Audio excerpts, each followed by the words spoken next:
Well, let me start by saying that I've always loved animals. As a child, I grew up 7 acres away from the Connecticut River on a fairly large property, but not close to a lot of friends my own age, and oftentimes took long walks out in the woods, out to the river, and I was absolutely intrigued with animals. So for my entire life, especially when I was very young and throughout that lifetime, I've had a compassion for animals, like anyone who truly loves and respects animals. But the thing that changed me most, I had a career in science with Merck & Company. That was my first stepping stone. I graduated from Vassar College with a degree in biochemistry. I had hoped to be a medical doctor, but at that time it was tough for women to get into medical school. In addition, Vassar College was not the type of college that gave us tests that were multiple choice and fill in the blank. They were more likely to give you a one-sentence question on a neurophysiology exam and ask you to explain all the processes associated with bending over and picking up a pencil. So I was an essay-type person, and that type of questioning makes one have to troubleshoot and really think through situations. So I chose a career in research, and I started with Merck as a very green technician, and I was in a laboratory where they were testing, validating state-of-the-art equipment. It was called NMR living tissue equipment. At the time, there were only 2 in the world. And I had to validate this equipment using traditional animal research studies to ensure that the data they were getting from it, which actually was your first MRI system. Okay, this was a very small bore magnet. However, it became the MRI that we're all used to, that we go into the doctor's office and for use as to scan individuals. And so I validated that equipment against traditional benchtop animal research projects. And for me, it was the first time I used animals in research. It was very emotional for me. But what I recognized, the people around me who had been using animals in research in a time where it wasn't heavily regulated, and we're going back to 1980, had true compassion for these animals. And they recognized that these animals were not tools, but truly are surrogates, and they deserved responsible use. And it captured me. The thing that put me or catapulted me into the realm of education was being in the right place at the right time. As you know, in the mid-'80s, we had huge changes in our laws, regulations, and policies. At that time, I had left the biochemistry research and gone into the laboratory animal department because I was hungry to work with as many investigators as possible. We had, Merck had some incredible scientists. They had all the funding to have the most advanced equipment.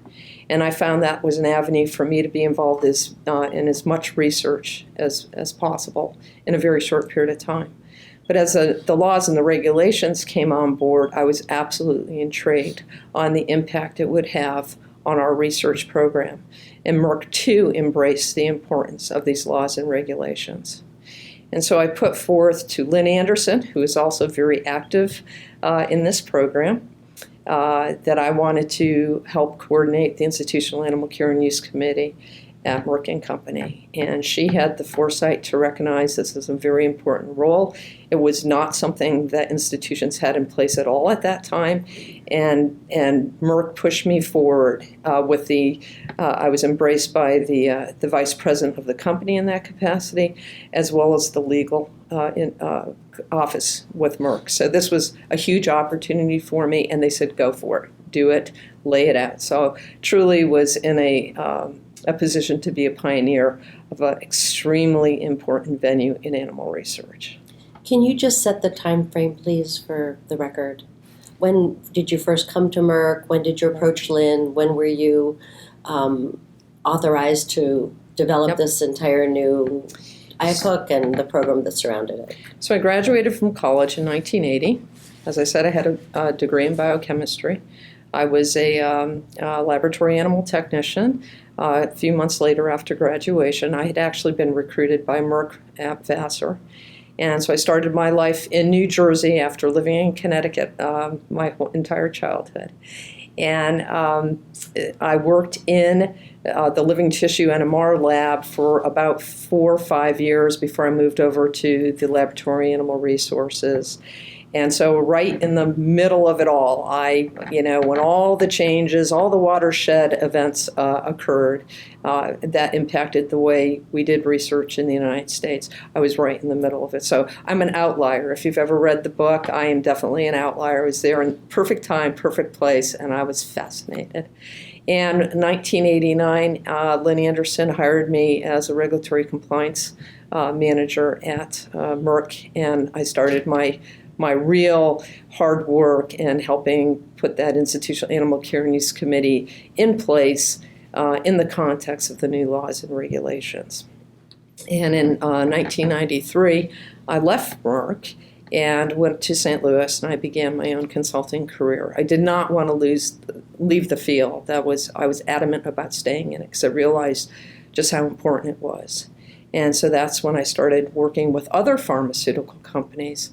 And ultimately, I branched out to academia and to government and to small biotechs and now some liberal arts colleges. And it just keeps on happening and happening and happening. I'd love you to give those who will be watching this interview a snapshot of how one ran an animal care and use program and how one ran an IACUC when you first entered the field, if you would. And when I first entered Merck, they, of course, had been ALAC accredited for a period of time. So they, in fact, had somewhat of an institutional animal care and use committee. The focus was primarily walking through the animal facilities and looking at the animals, similar to what a USDA inspector would do. Protocol review was there, but not of the intensity that it would soon become. And so by the time I left Merck, we had an IACUC probably of 13 members who regularly met, who analyzed protocols, requests for using animals in research very, very carefully. I put in place, with, again, the support of Lynn Anderson and a number of others, an alternatives committee. We had a number of technicians at Merck who were interested in the IACUC process. However, the IACUC membership was really reserved for the higher leadership, the more senior scientists. But these were technicians like myself who were very interested in the process. So we decided that as a group we would form an alternatives committee and help our investigators understand the concepts of replacement, refinement, reduction, and get our library services involved in helping search for alternatives. So it was an amazing, very rapid, robust program in a matter of just a few years. It was an incredible experience for me. And again, the leadership gave me the reins to go ahead and pursue. It had never been done before, so there was all the room to be creative and to do it right. And we had the legal counsel there. And there's something to say about being involved in a company that's well endowed, has lots of money, very interested in not only the quality of the research, but also the public perspective. So they were hugely supportive of this. I think the biggest challenge is actually interpreting the new laws and regulations. And it wasn't only our struggle with it, but even the regulators themselves didn't fully understand what the laws and regulations demanded at that time. And it really has been over time that we've fully understood all these laws and regulations. And just recently, in the last maybe 4 or 5 years, we started to understand the word departure, which has been existent in both the USDA regulations and the PHS policy. And no one quite understood what the authors were putting forth when they spoke about departures. And so we're embracing that. Here it is, 2013. So that was probably the biggest challenge, actually interpreting the laws and regulations and the requirements. But the interesting thing about and a lot of the institutions are this way. We embraced USDA regulations, obviously, and complied with the Animal Welfare Act. They did not receive federal grants, so they weren't, required to follow the PHS policy.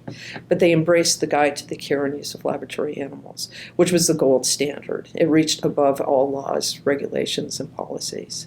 And we wanted to make this whole new process, very rigorous one, as painless as possible for our investigators, but also educate them to understanding why this was so important and make sure that they understood it was their responsibility to be compliant.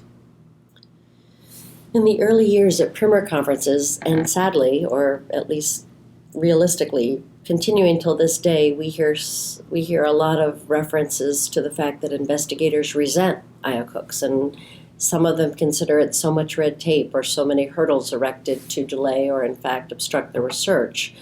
Tell me about your experience with investigators, investigator education, and whether those attitudes have changed over time. Probably the biggest hurdle was with the investigators who had been in research for many, many years prior to the mid-'80s, where they were virtually allowed to do their work without any kind of scrutiny. They were trusted, they were respected, they turned out good science, they discovered things. I mean, obviously research was successful, but they had no one looking over their shoulder. And yes, they found this to be an intrusion. And probably the biggest complaint we heard, and I'm sure we hear it today too, although much less so, is that scientists are creative. They're thinking all the time. And they may go to bed at night and say, you know what, I'm going to try this tomorrow. And all of a sudden, they're not allowed to go forward without having the scrutiny of a group of people to make sure everything's appropriate. And they had to wait. So they were feeling like they were being stalled. And that was very frustrating. And with respect to the amount of additional work put on investigators, I think initially, yes, it was a shock to them, but even more so over time, we're finding the administrative regulatory burden to be excessive and not well embraced. And I think what has happened here is prior to the 80s, we had the pendulum here where there was little oversight. And we probably didn't understand truly the benefits of animal welfare on good science. And as we learned and we started to interpret the regulations and laws, we pulled the pendulum this way. And so we're doing things that we really need to step back and say, is this truly of value to both science and animals? And that's what this is all about. And if it's not, do we really have to do that? We need to swing it somewhere here.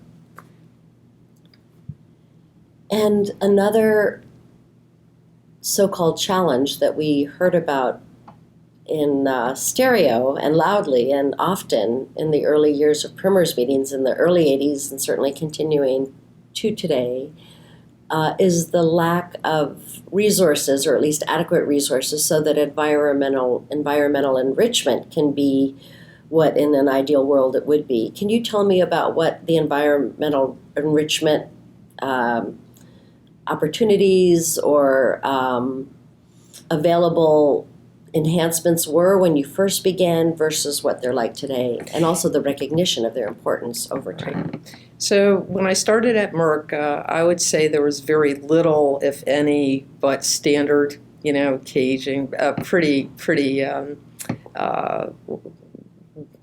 absent of anything that would enrich, in my opinion, the environment of the animals.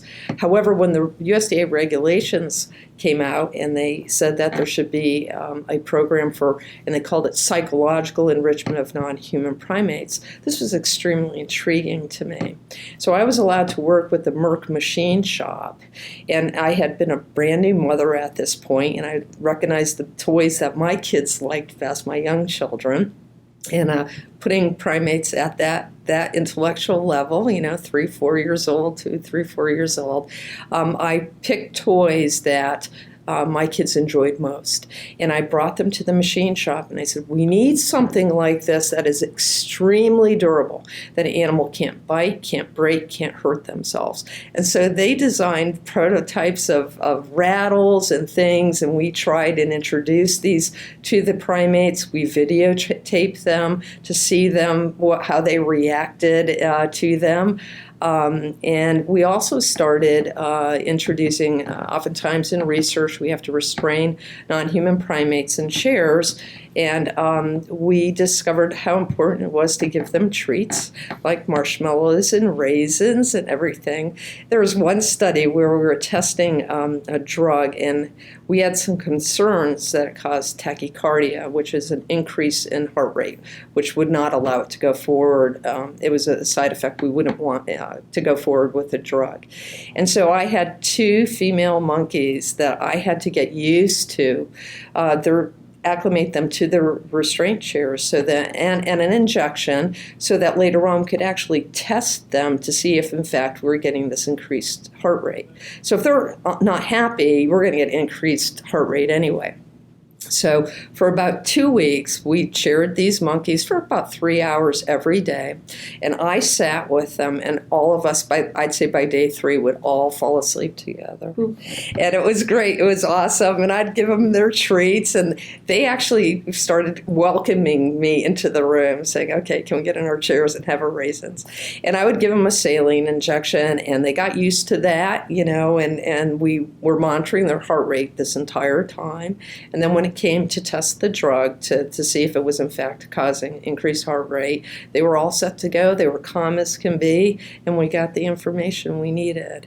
So there's what I don't think people realize, or some people realize, especially the public, because they're not exposed, is how compassionate people are with animals. Yes, we have some outliers, and those are the people we need to keep a close eye on. But I was at one contract research organization, and they were doing a study in dogs, and they invited me in to look at their program to see how well they were doing. And a lot of institutions will voluntarily ask me to go in there and say, tell us what we're doing, make sure we're doing everything right. If you can see somewhere where we can do something better, let us know how to do it. And so I'm walking through the animal facility, and I see all these kennels, dog kennels out in the hallway, and I say, what's going on? They said, we're running a tox study today. Tox studies can be pretty tough, okay? And so I peered into the room, and there had to be 7 technicians sitting in chairs, all holding a dog and petting them. And I said, so are they going to put them in slings? Or are they going to give them an injection, put them back in their cages? They said, oh no, we're going to hold them the entire study. And so what people don't see is some of these things of compassionate individuals, especially the animal caretakers. They're the first line. They love these animals. And as you see in response, more and more, and this has been happening over the last, I'd say, 12 years or so, but more and more, there are presentations or presenters who speak to the grieving process that we need to go through as animal technicians. When you've worked with animals for months and months, you get a relationship with them, and comes the day that they have to go, and how tough it is on people. And you see all kinds of reactions to that. You see huge absenteeism.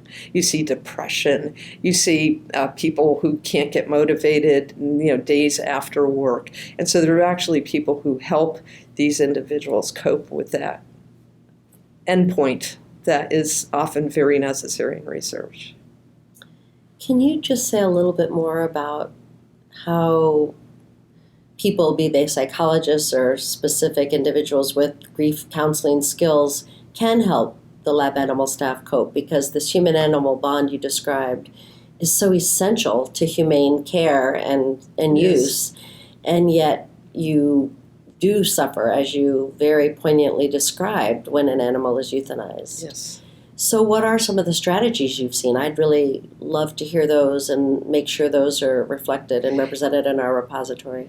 Well, to tell you honestly, I think the point that sent home greatest is recognizing that we are humans who do develop emotional bonds, and that we recognize when we lose an animal for whatever reason, whether it be your pet or whether it be a research animal who's come to the end of its research life, how debilitating it can be and how emotional it can be. And that's the first step in this whole process.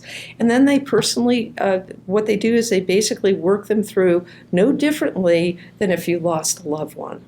The same process applies.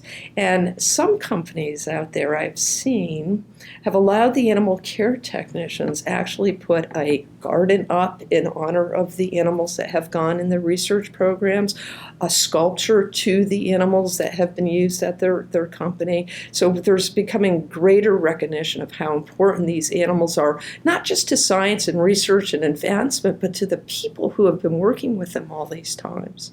So things have changed tremendously.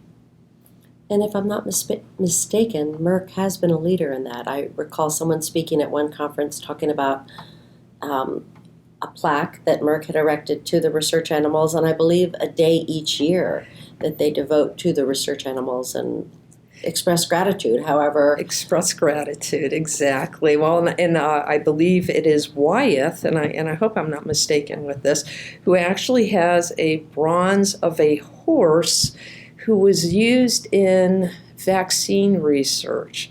They had named this horse, whatever, but they have this horse in place on their campus in honor of all the animals that have allowed us to get to where we are today as far as scientific advancement. It's amazing. It's absolutely amazing. So we've talked a bit about environmental enrichment and investigator education and how you've seen those two areas change over time. Another, as you know, ongoing emphasis is on reducing or eliminating where possible pain, distress, and suffering. Yes. Talk to me about what those interventions or those measures taken to prevent or minimize were like when you first began in the mid-'80s, and what you've seen and what you recommend today for pain, distress, and suffering. Well, as we have evolved the protocol review process, we have become more cognizant of pain distress levels and appropriate humane endpoints, whether they be removing an animal early from a study because of pain and distress, or using the quickest endpoint as possible for them. Some studies do have to go to endpoint, but making sure it's the most humane endpoint without compromising the research.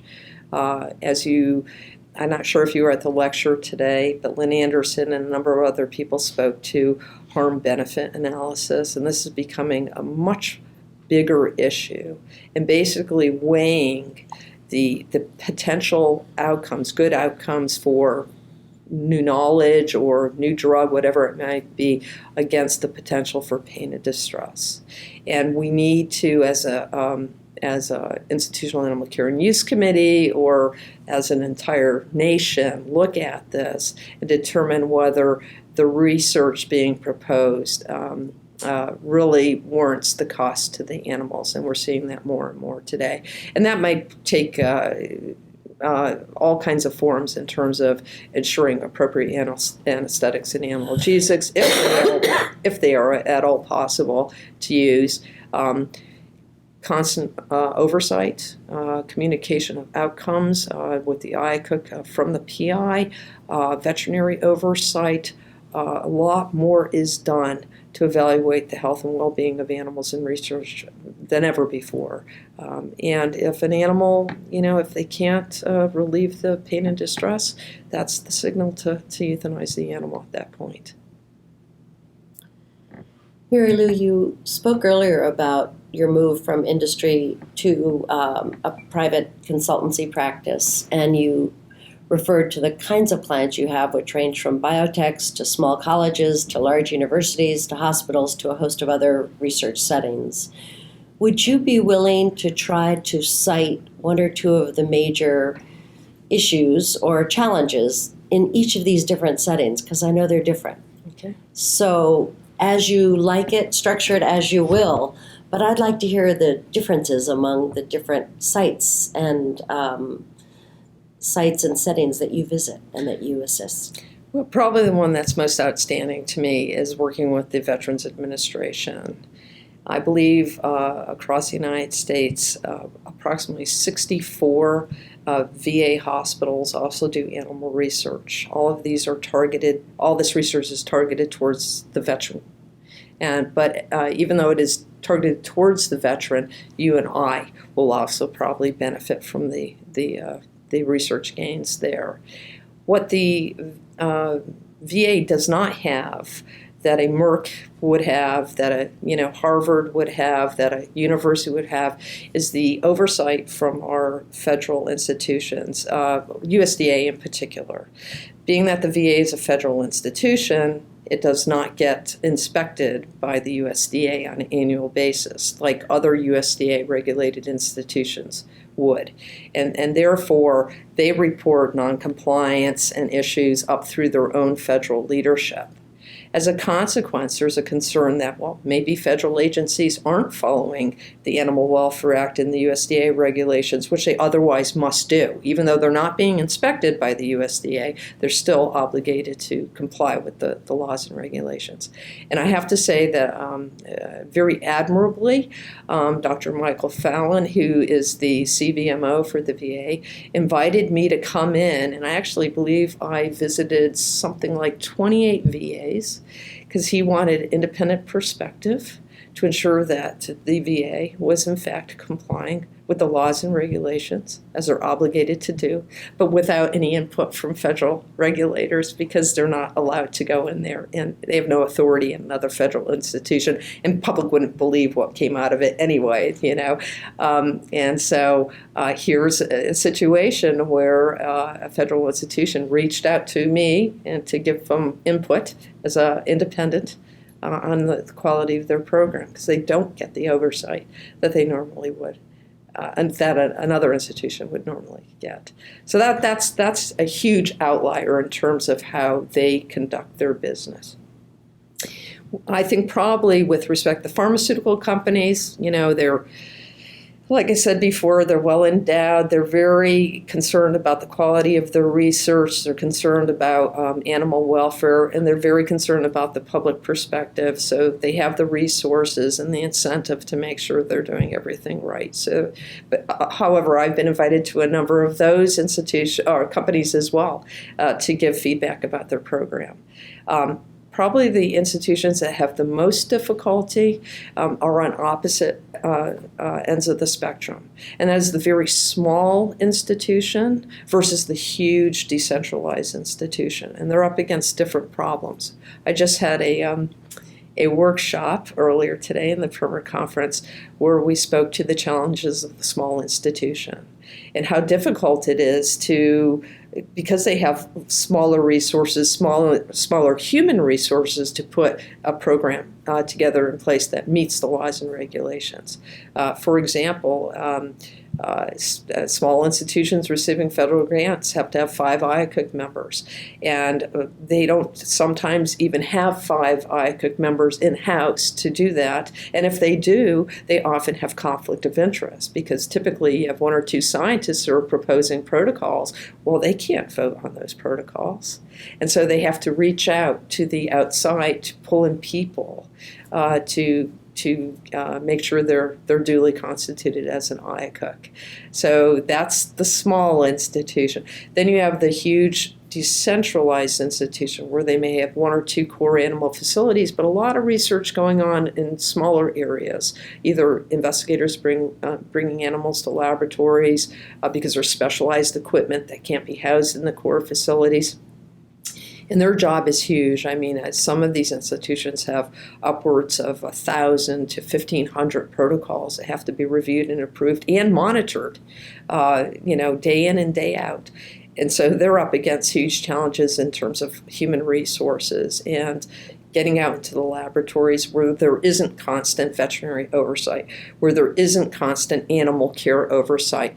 Oftentimes these animals are there for very short periods of time, and you just don't, unless you're right there in the lab, you don't see what's going on. And so these institutions are challenged to figure out how to do that, make sure everyone's trained and qualified, and get out there as much as they can But the big deal is making sure everyone's educated who does bring an animal out into their lab to do things appropriately. So those are the bigger challenges. But again, I have to applaud the VA for what they did. I think that is so admirable to bring an outsider in and say, tell us how we're doing. And it was a wonderful experience. It just goes to show you, how important this is, the humane care of animals in research to everyone. You are very gracious and generous, and I know you just gave wonderful props to the VA for bringing you in, but I want to say, from my perch and vantage point, it is a tribute to you because of your knowledge, your competence, your trustworthiness, and certainly your leadership that they brought you in, that large universities, biotechs, farmhouses, colleges, everybody would bring you in and should bring you in if they could. This brings me to a question about your remarkable ability to bridge the many worlds. You help the government, you help industry, you help institutions, you help advocacy organizations and educational organizations. You're someone who does have a foot in every single world. And again, I go back to the word trustworthiness. You are trusted. Talk to me about your work with the regulatory agencies as well as your work with ALAC, because you have such a unique perch, Mary Lou. I'd like to hear how it came to be that you are the person, or at least one of the people, to whom so many divergent people and places go with their problems in this realm. And I'm glad she said something about this, because I have to attribute much of my success to the networking that I have with the federal regulators and ALAC through organizations like Primer. And when I walked into Primer, I think the first conference I went to I was trying to figure it out this morning. I think it had to be like 1988 or 1989. And I actually was asked to fill in for a Merck employee who was doing a workshop at the Arena conference, which was a small classroom setting. I don't think there were 30 people in that room. And I attended Arena and Primer religiously every year after that experience. And you were my mentor. You taught me. That's where I got my education. And so many of people who are my age will say the same thing. And as you know, now we're in a position to give back. And we feel like we have to give back. It's our obligation. It's important. I was talking to a young guy who's working for a liberal arts college, actually helped this liberal arts college get a PHS assurance in place a couple of years ago, and he's brand new, 6 weeks on the job. And I set him aside, and I could tell he was so enthusiastic about being in this area. And I said, okay, so I want you to look at this as a lifetime career, because you've got the charisma, you've got the enthusiasm, you have the compassion, you're going to be able to do this. And I said, and don't worry, it will never get boring, because the laws and the regulations change all the time. The interpretations change, and I saw him today, and he is as excited as I was when I was his age from this conference. But anyway, my relationship with OLA is phenomenal. As you know, OLA has supported for many, many years IACUC 101. I'm president of the IACUC 101 series nonprofit, which resides in the state of Missouri. We have put on some 95 programs since 1998. We reached our 10,000 trained mark about a year and a half ago. Who would have ever known? That's been an awesome experience. USDA has participated in every single one. OLA has, ALAC has. It's all in our mission. It's all in our mission. It's all in our mission of the heart. all of these individuals, and the regulators have been very generous with me. Being that I'm not affiliated with a regulated entity, I think they're probably more comfortable talking to me or addressing questions, and I certainly, many, many times, the questions I ask them are on behalf of someone who does not want to be named, for whatever reason, and they have opened up and been very gracious with their time and their knowledge for me to help everyone else. And that's what they want me to do. They want me to take the message, the right message, to these other people and the regulated community. It's amazing experience.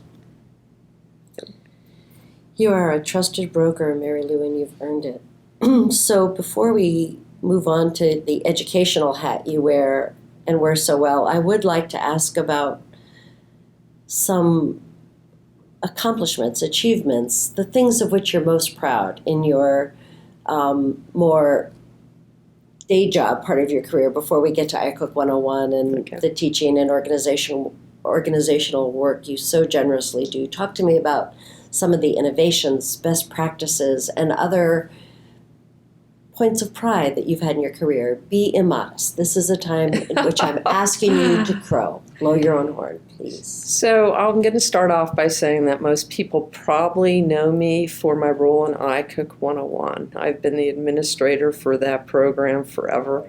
And so I have a lot of visibility. It continues to educate me as it educates others.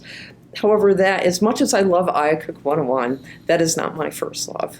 My first love is getting the call from an institution, whether it be industry, whether it be a small liberal arts college, whether it be the government, and say, hey, we want you to come and take a look at our program. And them having the confidence and faith in me to present very confidential information about how they conduct research, allowing me to review it, allowing me to sit down with them and see what's on paper, if it's in practice, and give them insight on how they can do things better or improve their program or applaud them where they're doing things very, very well. That is my joy, to be able to help an institution, help an IACUC. Having an institution call me in is the first indication. These people care. They don't have to have me in there, and yet they want me in there to validate them, to help improve where they can, to hear their investigators out, who might have concerns or don't quite understand why they're being asked to do what they have to do. That is the love of my life. Wow. I was just thinking, Mary Lou, that right before we started this interview upstairs, I was telling my staff that one reason you're such a remarkable success at everything you do is because you care so much, and the passion and emotion and strength and commitment that you've displayed here today embodies all of that. And the other thing I told them, which I love, is that you never relax until the last evaluation form's been read because you care so deeply about the job you do, and that so intimately affects the outcome of your work. So we've seen it front and center and full force today, and I thank you for that. So we've heard that the first love is getting that call, getting on site, getting to problem solve, and getting to a resolution. Let's talk about hopefully a close second love. Tell me about IACUC 101. It's genesis, Yes. it's evolution, Yes. and everything and anything in between.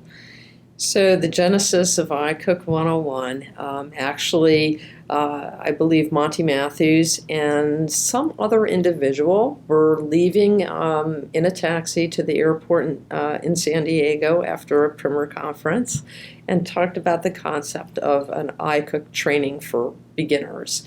And there was born in the back of a cab the concept of IACUC 101.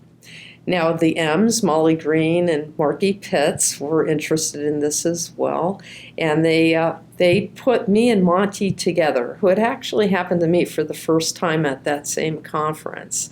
And we both talk about where we met, and it was on a bridge overlooking some goldfish in a restaurant. It was at the Princess Resort, and we were talking about when the new ag guide would be coming out. So that was my first introduction to Monty.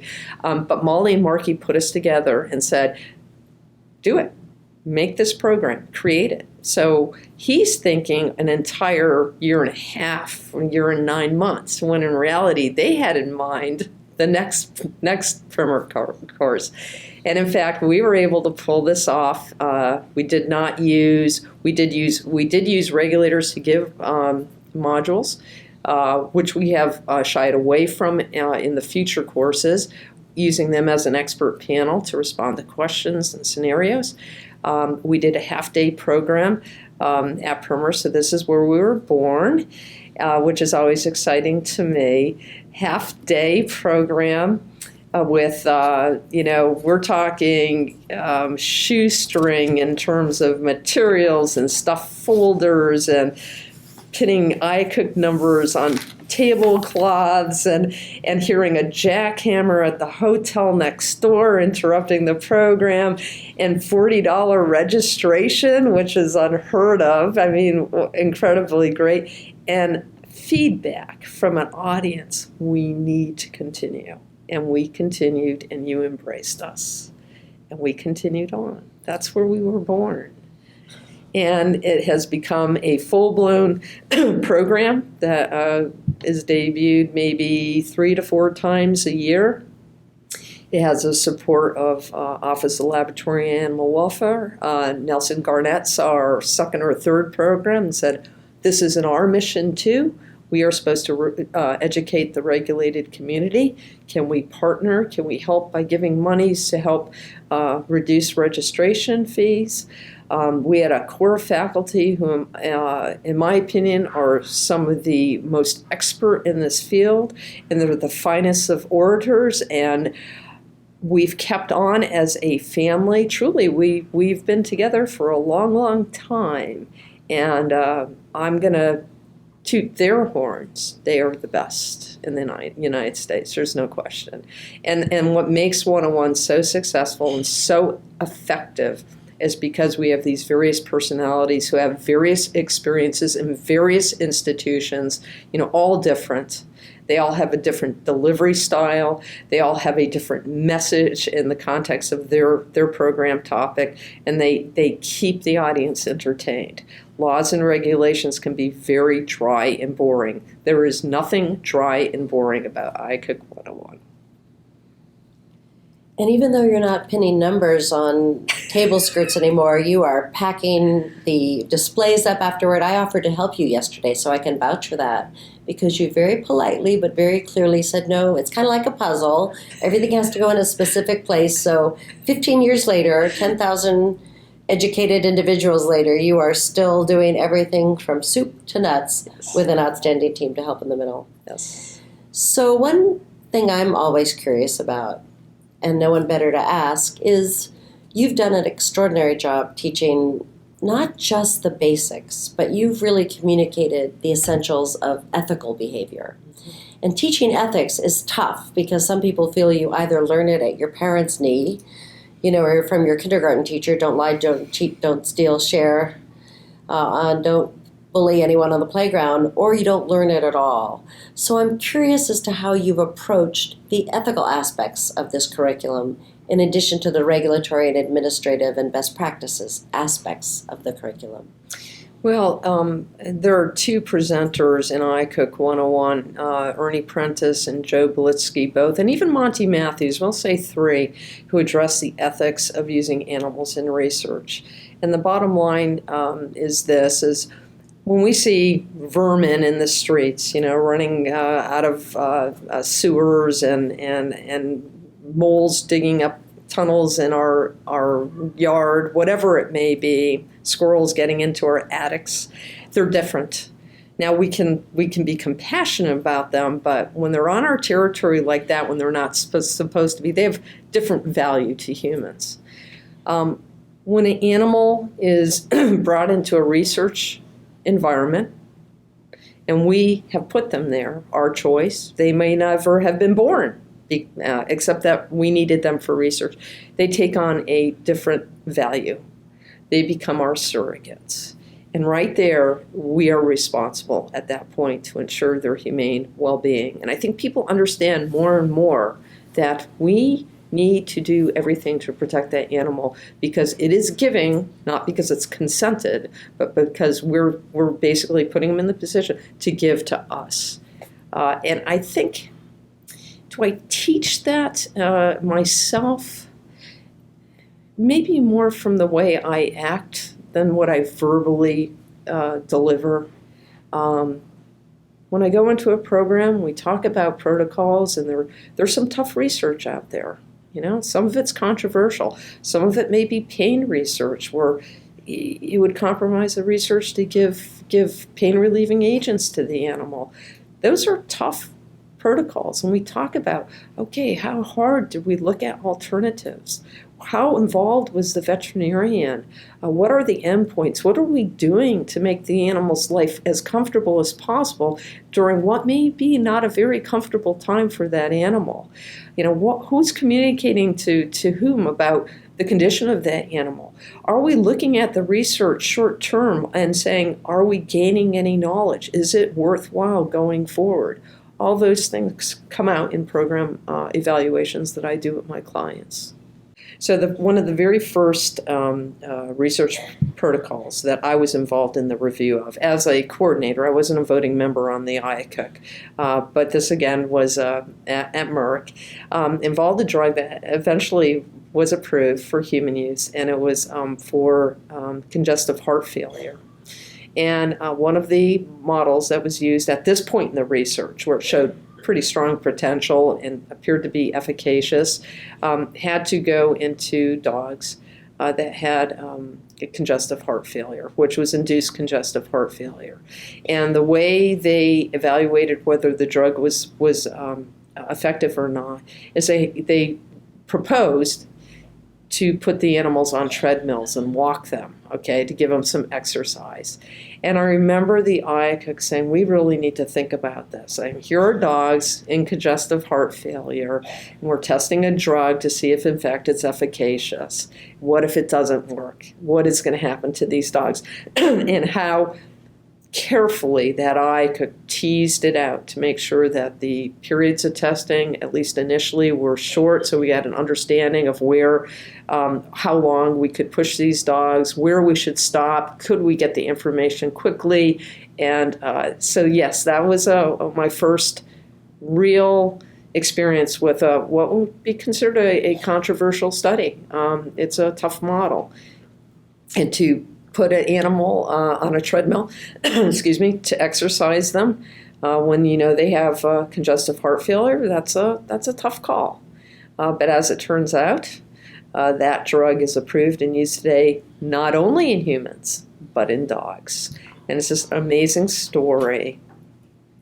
If you could influence a major change in how animal welfare is managed, or how animals might be used in research, without regard to the need for resources, what would you wish for? In other words, how would you finish the sentence, if only we could speed up time very, very quickly?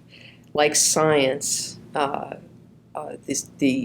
alternatives evolve with time as we get better technology for detecting glucose levels in smaller samples of blood, which permits you to only take a small amount of blood or use less animals. All these things, these refinements, this ability to go from a mammalian species to a zebrafish, these are all part of the natural evolution of science that also embrace the alternatives and replacement, refinement, and reduction. And over my time in research, I've seen tremendous benefits in alternatives and what it's done for animals. If we could speed up time, we could get there sooner. And I think everyone, scientists, the public, people like myself, want to see us someday where we don't have to use animals at all.